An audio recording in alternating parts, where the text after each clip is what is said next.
Good afternoon, Miss Maricel. Good afternoon too, madam. Okay, Miss Maricel, can you tell me about yourself? I am Maricel Parfuma. I live in Busay, Lahog, Cebu City. I am 24 years old. I have one kid. I am a single mother, madam.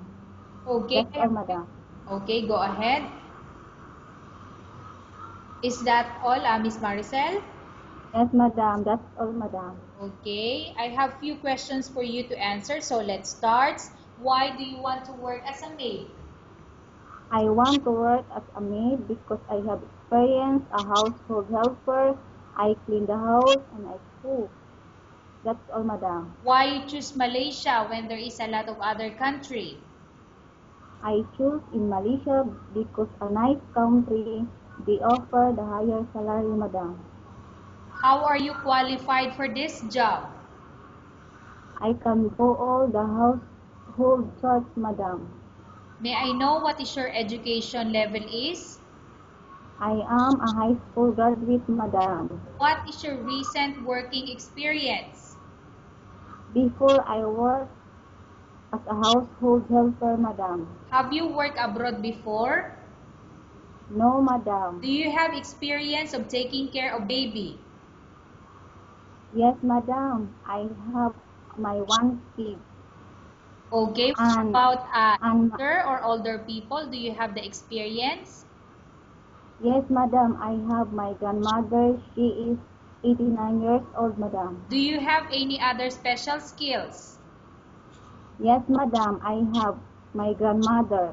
No, I'm asking about special skills. Do you have special skills? I have, madam.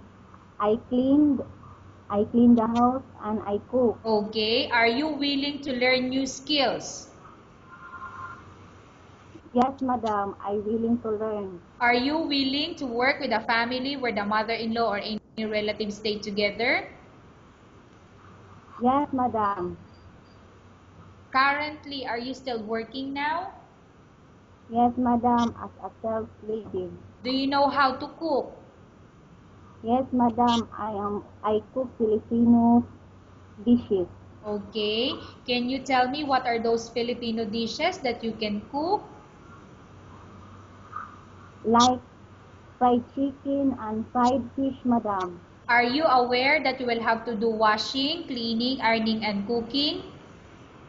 Yes, madam, I cleaning and I cooking. Okay, from all the house chores, like cooking, cleaning, ironing, and washing, which do you like most?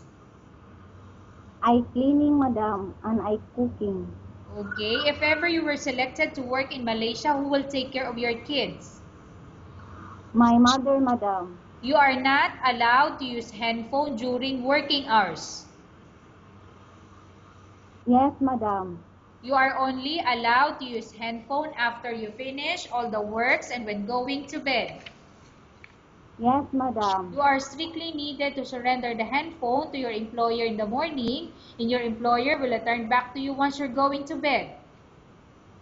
Yes, If madam. ever your employer finds out that you're abusing your handphone and it's affected your work performance, your employer will confiscate your handphone and you're not allowed to hold it anymore.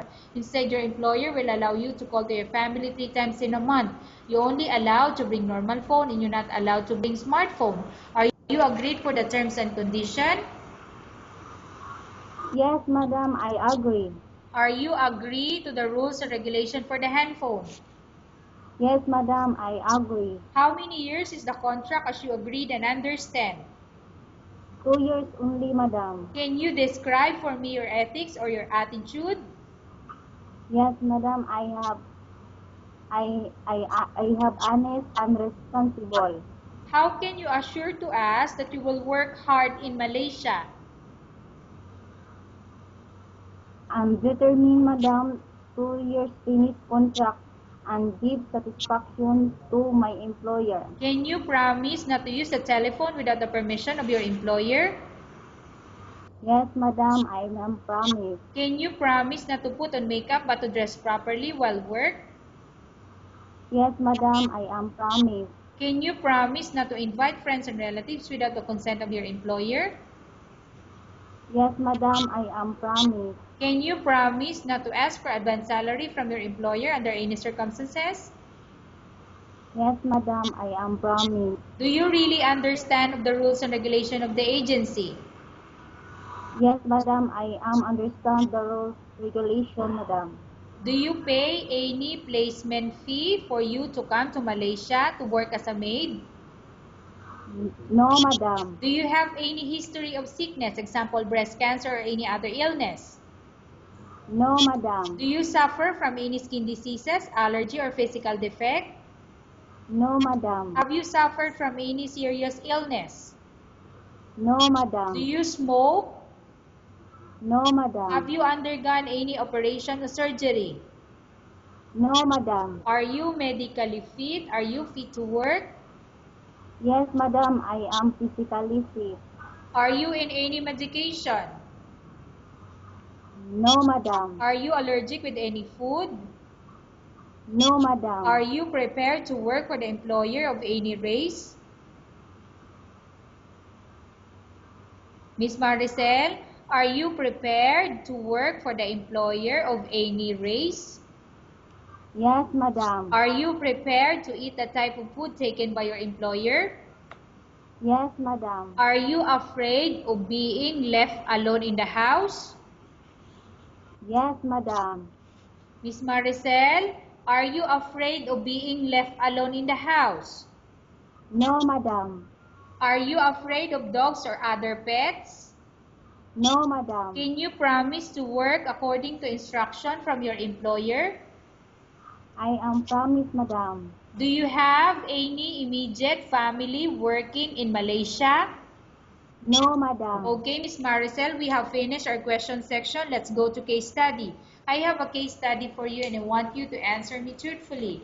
Upon arrival in Malaysia within 6 months, if ever any of your family members pass away, what will you do? Will you continue to work till finish your contract or you will go back? I will continue, madam. Tell us about yourself and why do you want to work in Malaysia as domestic helper? I want to work in Malaysia for a future my family and my kids, madam. Okay, Miss Maricel, what do you want to tell to your employer who watching your video?